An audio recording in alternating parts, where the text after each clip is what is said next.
Dirty Scrap Podcast.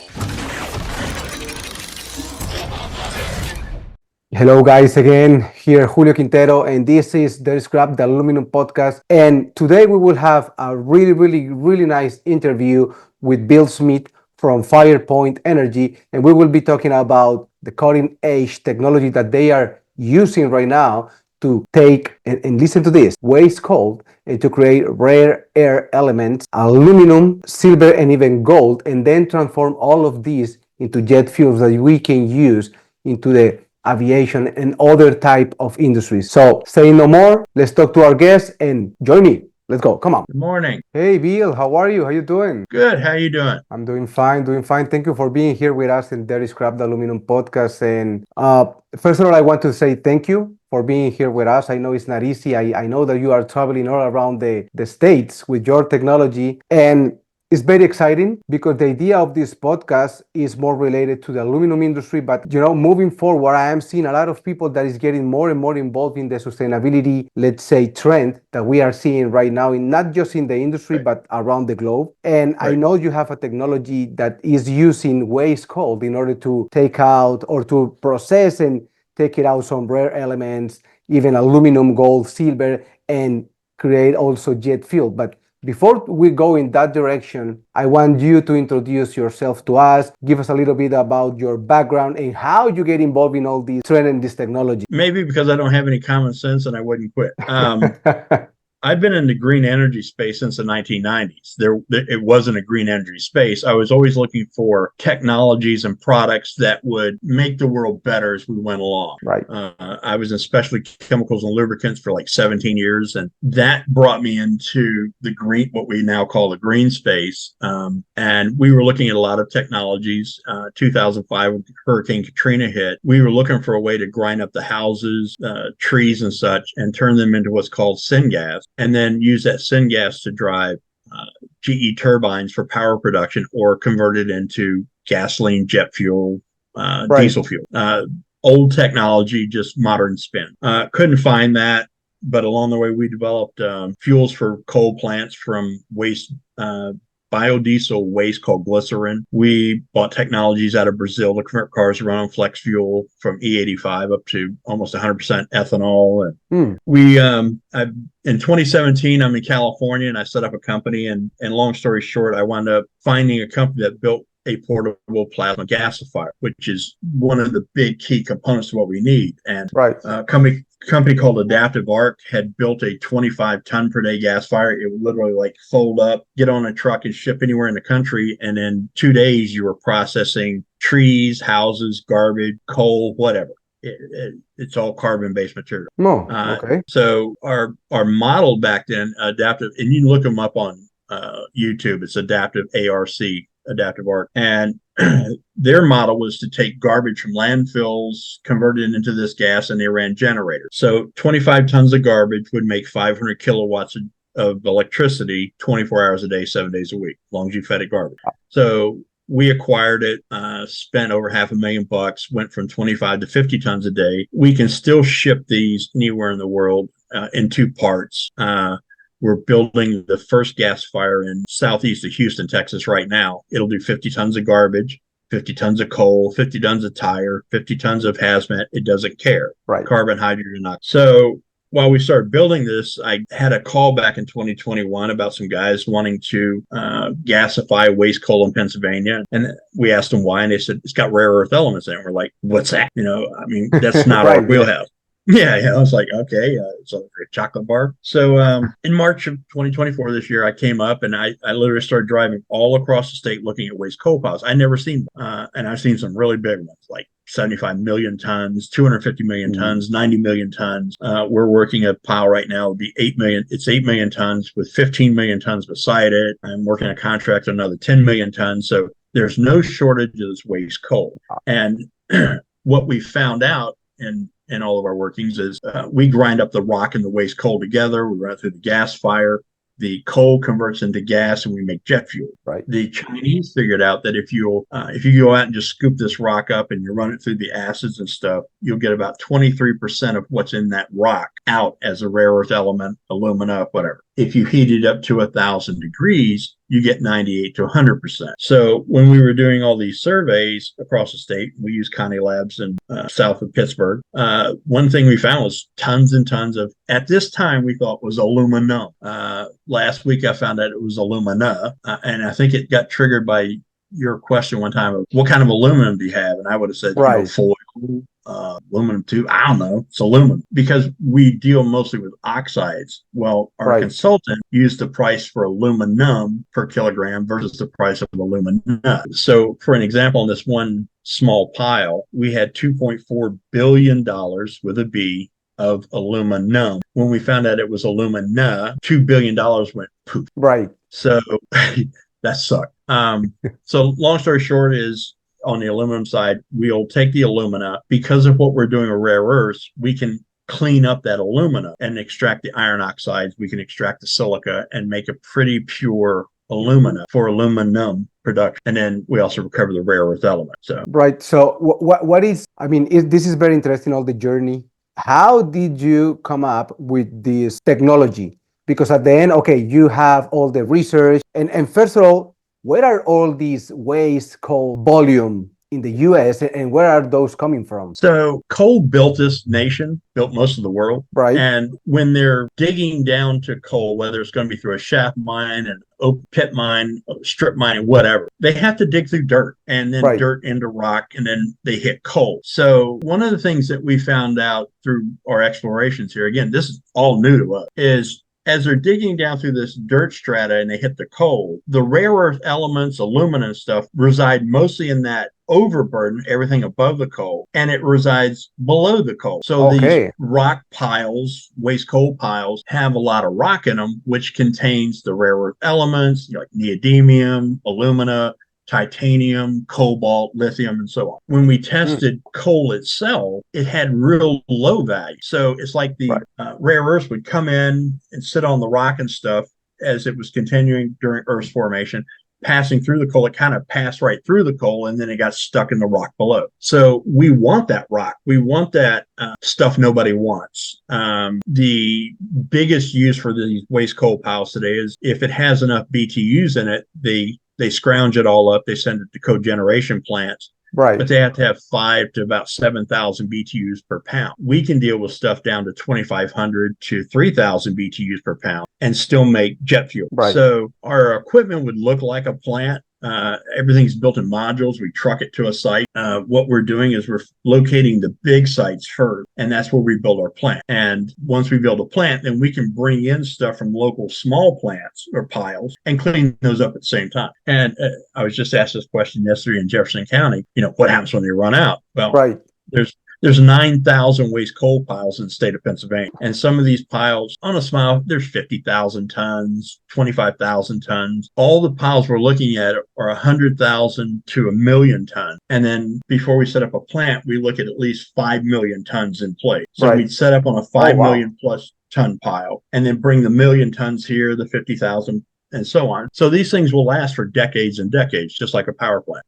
Our main goal is to make jet fuel out of it. It's a cleaner burning jet fuel than petroleum jet fuel. Right. So that, when the Chinese figure out that we're not buying as much rare earths and magnets and stuff from them, they're going to drop the price. And I think that's going to kill in the future some of these rare earth companies off, which is what they do. To them, it's business. Right. So we still have the jet fuel side if they attack the rare earth and alumina side. If they don't, and the petroleum industry attacks the jet fuel side, we still have the rare earth aluminum side. So if we were just a rare earth alumina company and that attack financially comes, we're all out of business. And that's what has happened over the decade. Right. A lot of these guys are industry focused, and when that industry shifts, they're out of business. So we're kind of hedging our bets. And I say that because years ago, we were heavily invested in the ethanol industry. I mean, a lot of money. And I was dealing with EPA, CARB in California, the House and the Senate. And when I showed them some information I had, they gave me a letter signed by the U.S. Automotive Manufacturers Alliance that do not let this guy in this country with this technology. Wow. Shut up. Really? Yeah, shut up. Well, it was only signed by Ford, Chevy, BMW, Audi, Mercedes, Volkswagen, and those. Just them.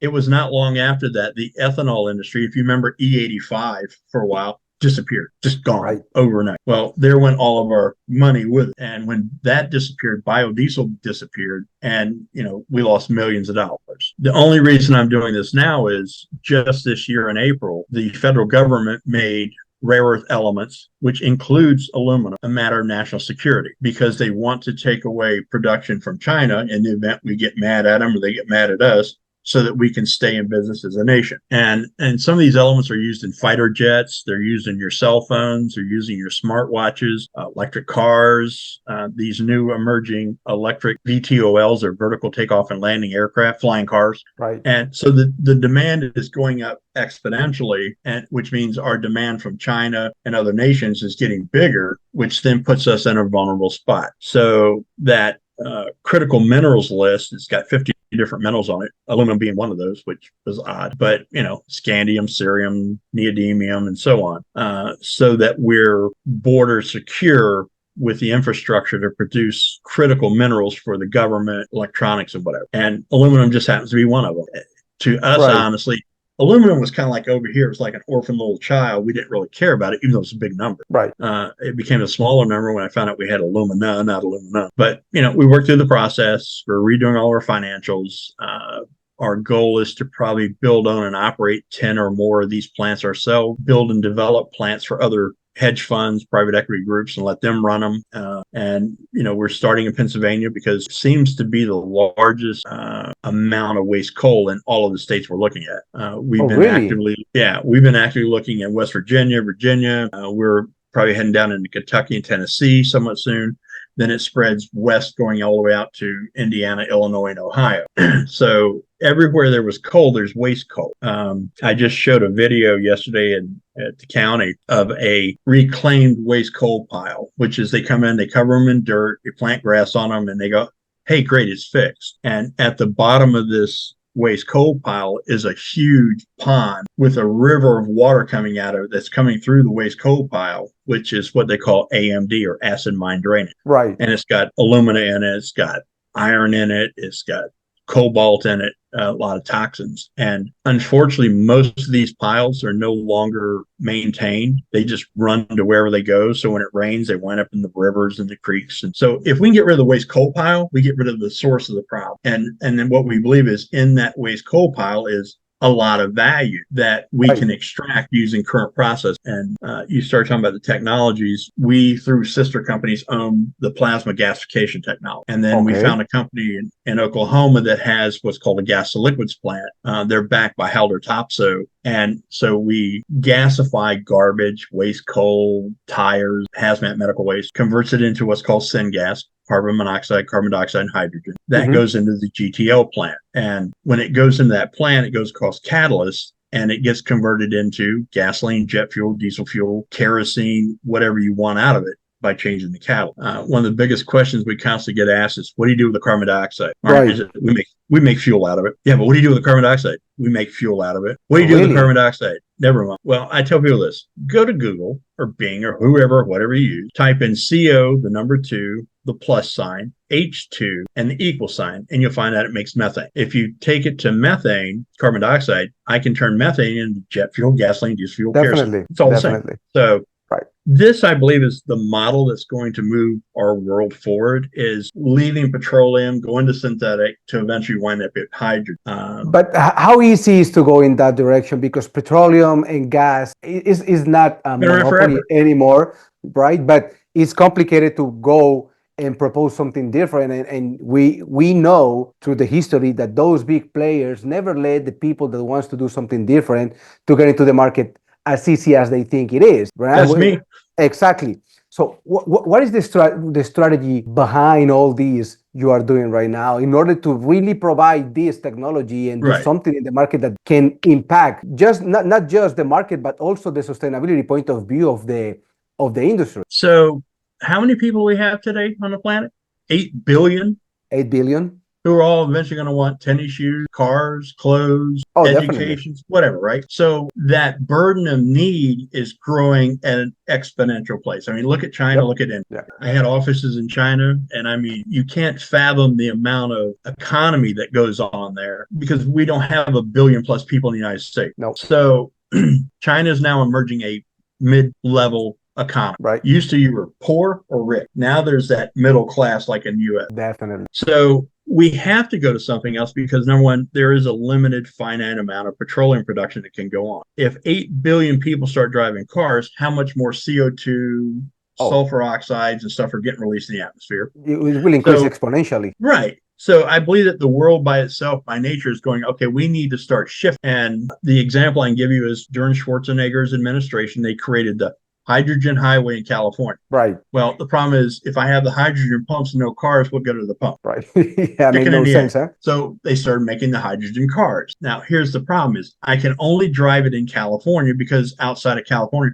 there's no hydrogen. Right. And if I have to drive a long way to get hydrogen, I burned up my hydrogen getting hydrogen to drive back. Make no sense. So what doesn't exist at this point is a transition infrastructure, which back when we were in ethanol, they were talking about when you go to a gas pump, you have 87 octane, 92, 97. Right. Well, the middle grade of fuel actually is run through a blender pump where they take the 87 octane and the 97 and they mix it. That's how you make great gas. Rocket science, right? Right.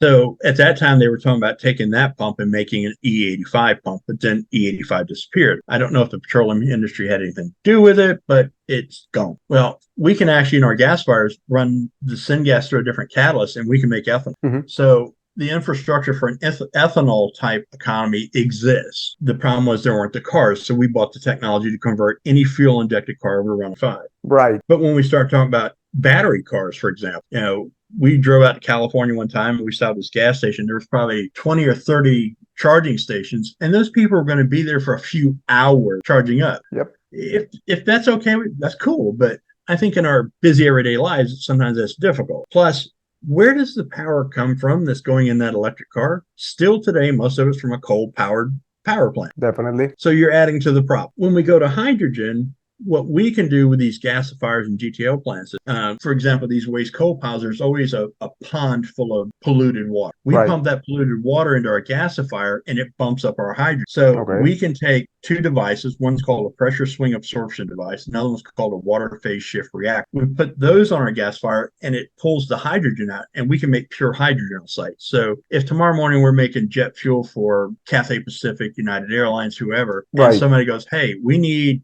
this amount of hydrogen, hang on a minute, flip a switch, run the gas through another piece of machinery, here's your hydrogen. Boom. So that means we're more of a long-term play than a short-term play. We're not a hydrogen company. We're not a jet fuel company. We're not a rare earth company, but we can do all of it, which I believe it takes that package of things to make this world run going forward. Right.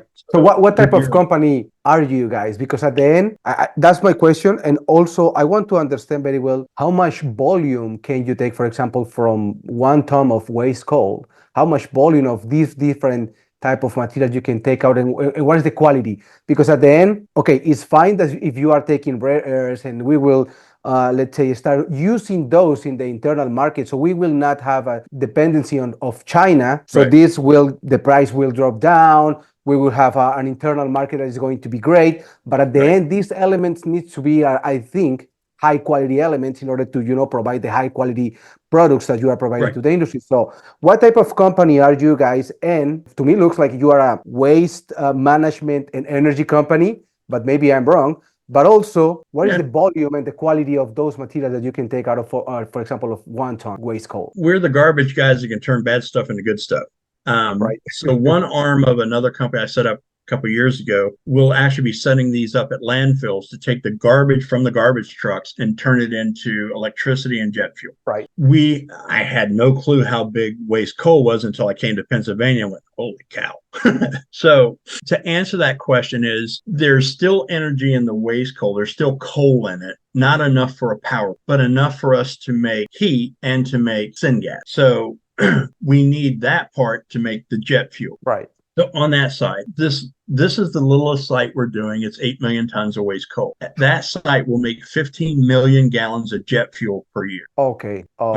So we had a company, I think I have the card right here, come to us back a couple of years ago called Cathay Pacific. And they said, okay, we need 217 million gallons of jet fuel. That's one airline.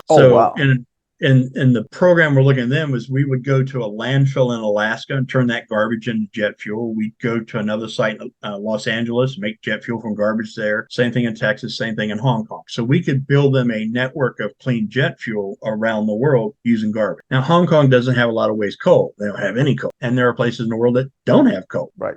So waste coal is just a waste stream to us. And we'll get into cleaning up the rare earths later. But the bottom line is we can make, with all of these sites combined, hundreds of millions of gallons of jet fuel in a synthetic jet fuel, which means it's cleaner burning than jet fuel, kerosene, that's made from petroleum. Okay? Right. And the BTUs are pretty much the same? Exactly the same. We have to meet an ASME spec for aviation jet fuel. So the federal government says your jet fuel has to be exactly like this. Right. So we're not making something off the wall and going, hey, give it a shot. I think it was Virgin Atlantic just ran a jet from Europe to America on pure SAF, sustainable aviation. Right. So, kerosene's kerosene. If I make the kerosene from corn or soybeans or vegetable oil or synthetically with a waste stream going to syngas to Fischer-Tropsch, it's still kerosene if I make it from petroleum. Right, we right. just don't have the particulates and the carbon emissions. We're more of a carbon neutral fuel than if we make it from petroleum. So that's that side of the fence. When you talked about the rare earths, I visited a company in Du Bois recently, and they actually have machinery that when we clean up the rare earths, we have to separate them from each other. In other words, right. We can't have neodymium plus cerium plus scandium. We have to have cerium, scandium, neodymium, for example, lithium, cobalt. And we're going to do that probably in central PA at a plant we'll build. So at this small site, we'll take out the alumina and process that on site. It will go to an aluminum processor, smelter plant. Right. The rest of the stuff, this sludge-looking goo, will go to a central plant where we'll actually then individually separate out the rare earth element. How do you do this sorting process? Right. So the Chinese figured this out. I always tell people too, they've known about rare earth elements in Pennsylvania for over 70 years. Right. We were the world's largest rare earth processor back in the 1980s until we sent it all to China. Now, the Chinese do it the way you really have to do it. I've heard about some crazy theories and conjectures and potentials in labs, but the Chinese figured out, hit it with this acid, you crack the rare earths and everything from the ore. And then to get the rare earths separated, you use different acids, different ionic fluids. In one phase, there's kerosene. So we make jet fuel, which is kerosene. So we could use our own kerosene to separate out a few things. And then you separate out some magnetic. So that's too much of an operation to do it where we're actually mining this stuff. Right. So we would set up a centralized plant, bring everything there. The company up in Du Bois actually makes a machine where we could take the neodymium powder, and that's what it is. It's a powder, like a talcum powder. We put it in this machine. It smashes it and forms a metal cube, a long rectangular cube. And then they hit it magnetically and they charge it. So now it becomes a neodymium magnet. So we can actually, with that equipment, make neodymium magnets to sell to Defense Department, electric cars, whatever. Right. And some of that we'll do, some we won't. It's just not cost effective. So we may be stockpiling and hogging a whole bunch of these elements for years until there's a big enough market or we get enough of it. Because even in 8 million tons of stuff, in some cases, we're getting pounds of a rare earth. So is it worth pulling that out? Which then circles back to this is when we've extracted the rare earths, the aluminum, the titanium, the cobalt, the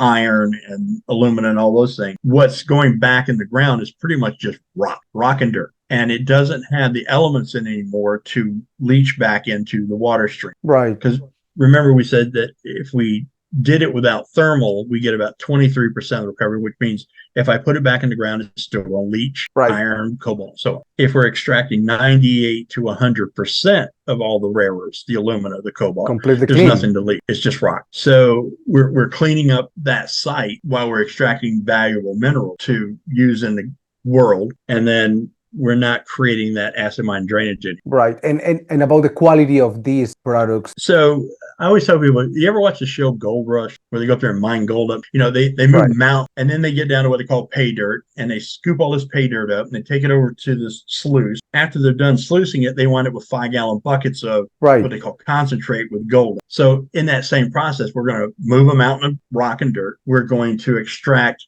buckets of elements, which we then separate later. So every, but I can send it to you. So every site we do. Because I cannot see it, but that's fine. Okay. Yeah. So we send the ore samples to this lab and they come back and say there's 50.6 milligrams per kilogram of cerium. And it goes down the list. In this case, when we hit aluminum, which turned out to be Alumina. yeah, I like aluminum better. Big disappointment. A $2 billion in this case, there's 96,778 milligrams per kilogram. So for every kilogram of this stuff we process, we're getting 97,000 milligrams of aluminum. And, we tested for cobalt. Another big one is scandium. There's like 20.67 milligrams per kilogram of scandium. So it's just like on Gold Rush, when they go in and do all these samplings, they know how much gold there is in the area. We've already done that across the entire state of Pennsylvania. And then when we're done with that, we run them through a spreadsheet, that's where they screwed. And it tells us that based on the milligrams, sucky camera. If we take the milligrams of scandium and run it across, for example, and I turn the chart the right way up, like for scandium, we have $382 million worth of scandium in that one pot. Oh. Yeah. Now, before this number went stupid, we had 2.4 billion with a B dollars worth of aluminum. As alumina, it's only like $400 million. So $2 billion went poof in the night. So we know what the value of each of these elements are. So then we can determine how much do we invest in the equipment to extract it.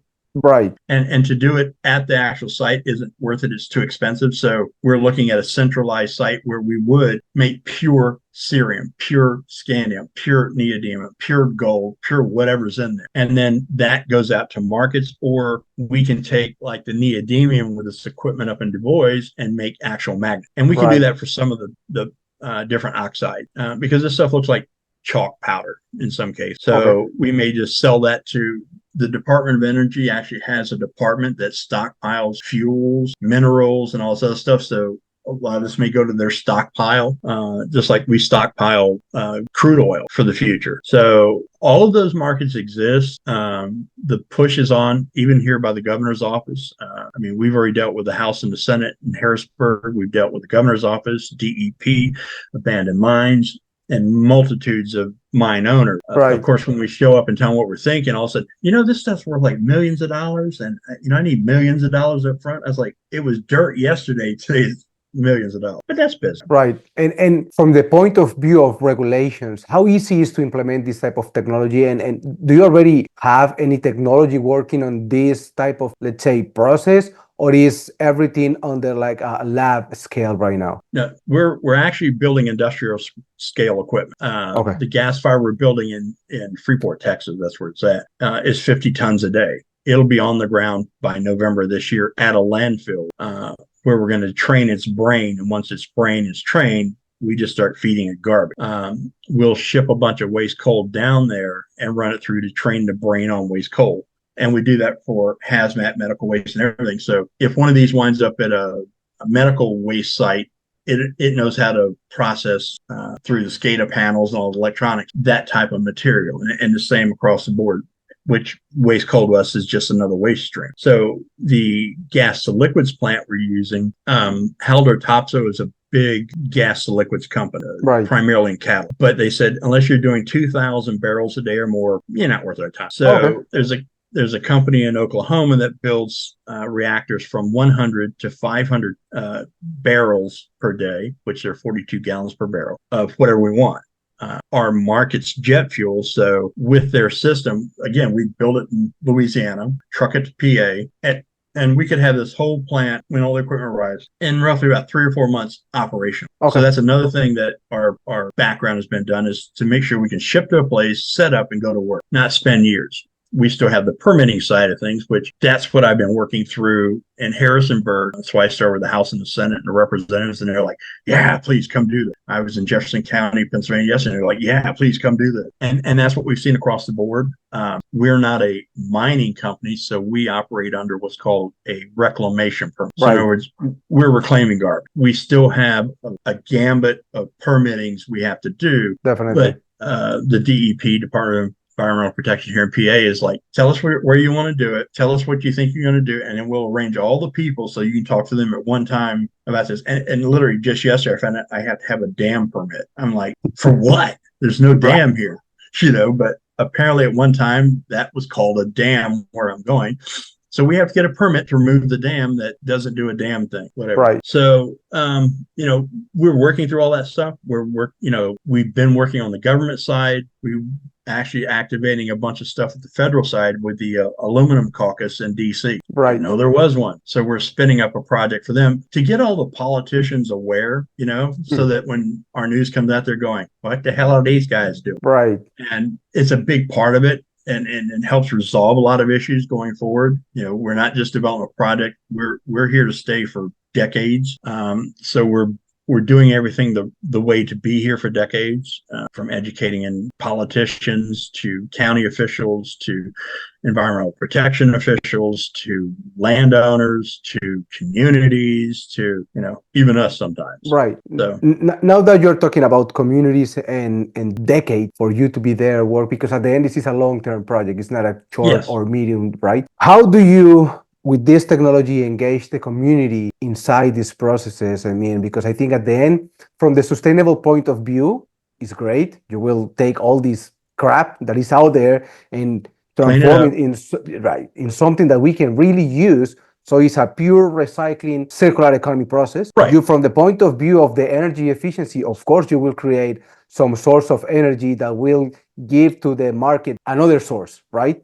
And you will also help the economy to be more competitive and to have an internal market on those rare earth elements. Now, alumina is a disappointment, but also can be a good option for the primary smelters, because at the end, they want to, keep moving in the direction that, okay, we need to improve ourselves, not to decrease the industry of the primary because the recycling industry is going up and we want to disappear now.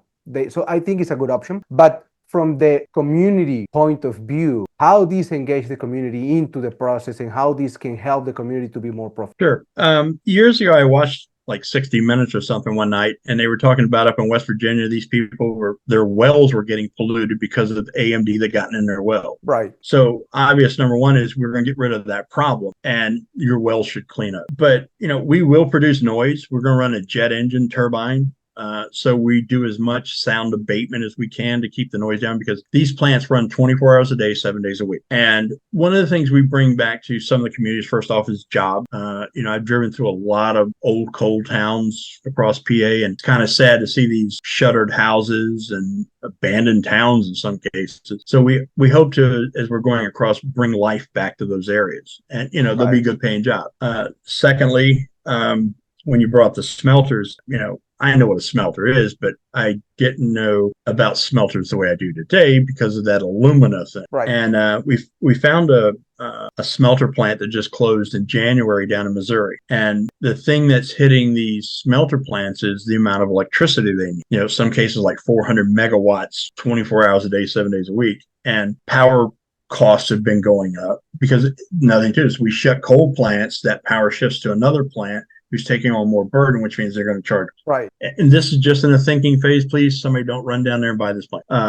But we thought, well, what if we go down and bought a plant like that, which happens to be right on the river between there and Tennessee. And when we go into Tennessee, we find these waste coal plants, and we'll still get the rare earths out, but we don't make jet fuel, we make electricity. So we could take all that waste coal, grind it up, make electricity, and send it into the smelter plant, which to me, and I believe to the government, is as green as if it was solar or wind, because we're taking a waste commodity, cleaning it up, definitely, and producing power. And there are even tax credits for that. So I just saw that Alcoa had another plant, a subsidiary plant out in Washington State, closed. You look at this plant, it's closed, closed, closed, closed, closed. And kind of like the coal plant, when the coal plant closes, the smelter plant closes too, because that's where they got their power. Definitely. So those dominoes are already falling.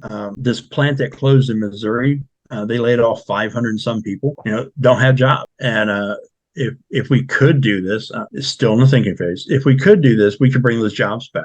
We'd probably improve the smelter plant. I'm reading about some other technologies coming out to make them more efficient. If they produce CO2 plus H2 equals fuel. So we would take the emissions and make fuel. And then we'd be cleaning up waste coal to make the electricity. So, I mean, it really becomes a full circular type economy thing. And it's amazing and it's very interesting what I'm hearing right now, because I just shoot a podcast episode early in this week, and I will send it to you, the link for see the episode, with a company called Levidian.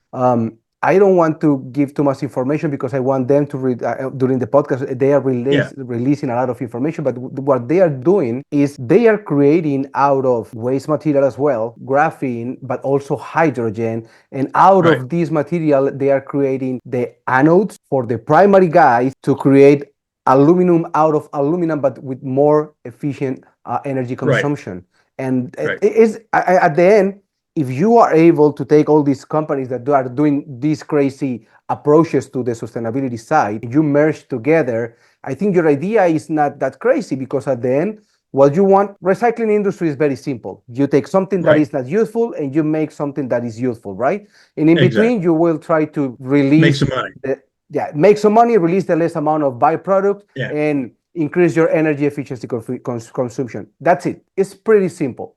United States needs to understand how to do it, because the problem in the United States is we are too flexible. We have the landfills, we have the carbon credits, we have all these things that we are using this in order to not go with investment in new technology, investment in new process. At the end, we will need to do it, right? So I will send it to you, because at the end, the future of this, not just this nation, but of the planet and the industry is going in that direction. It is what it is. And everyone is going in that direction, right? Now, saying that, what is the future of Firepoint Energy and this technology? What is the future? How do you see the future right now? This company up specifically for the waste coal business. Right. Starting in PA, and then we're going to, once we get projects going here, spread out west, spread down south, all the way down into Texas, anywhere there's a coal mine, waste coal. And we're always going to be producing fuel of some sort, which if all of a sudden we needed ethanol, we literally pull out the catalyst, put in a new catalyst, and we're making ethanol.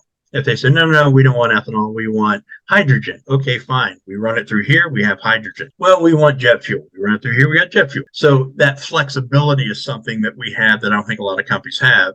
There's always going to be a need for energy efficiency, because we have to stretch the amount of energy we're producing, the amount of fuels we're producing, which is why our cars are more fuel efficient. Aircraft are trying to be more efficient, but you can only stretch them so far before you have to have a different form of fuel. So I believe that we're a transition company. There's enough waste coal piles and landfills to produce enough fuel to run a nation on, but it will take, at the end of the day, probably trillions of dollars in equipment across the nation. But that equals more jobs. And so instead of working at Bob's filling station, you're now working at an energy site somewhere in Pennsylvania, Oklahoma, Tennessee, whatever, making a new form of fuel to fill the infrastructures that are in place. We're actually thinking about taking this company public to raising more capital. We want to put a fund together of about $2 billion so that we can start funding these projects more rapidly. And so we're forward thinking enough to say, maybe we do need a smelter in the future. And the company you mentioned earlier, I'd seen their technology and how they were trying to improve the efficiency of smelter plants, which means we need what? Less electricity to do the same job. So I'm all for that. I think it's going to take all of us out here working together to pull this off. Eventually, the government's going to have to tell people like at the petroleum industry and whatever, hey, sit down and shut up. This has to happen. I mean, they did that with rare earths. So I believe that's the starting of the trend of our shift globally. It's a good shift. but like any kind of shift, it's painful for a while. Definitely. It's weird. It's strange. It's not any good. It kills donkeys, whatever. And Yeah. we just have to bite the bullet and do it, or else what's the option? Yeah, I'm totally agree with you. Yeah. Definitely 100%. So Bill, I really appreciate your time. I am Hey, you're very welcome. happy about this episode. It's been very like mind blowing. And if in some point you think that I can help, introducing some people that I had on the podcast or whatever other, things that I used to do, let me know. I will be more than happy to support this movement because at the end, everyone wants to go in that direction, and I am trying to Right. support this movement from this platform. So Sure. anyway, thank you so much Much for being appreciated. with us. I really appreciate it. And hopefully, this is just the first time we're having you here, but definitely I want to have more information and I will Yeah. invite you again. Once we have more progress into this, Right. Technology, just let us know. Proof's in the pudding, right? Right. Last thing, where people can find more information about you and your company and how they can support your effort. Our website is firepoint.energy.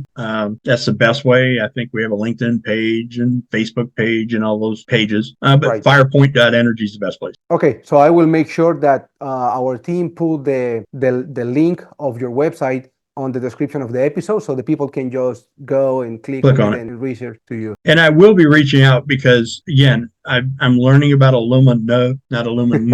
Right. And if we do decide to go in the direction of a smelter plant, I definitely want to tap your wisdom. So Sure, thank we you. can help. Definitely. So Bill, again, thank you so much. Take care. Have a great day, and hopefully we will talk to soon enough to keep Sounds like a more. plan. Okay, perfect. Take care. Thank you, Bye-bye. sir. Dirty Scrap Podcast.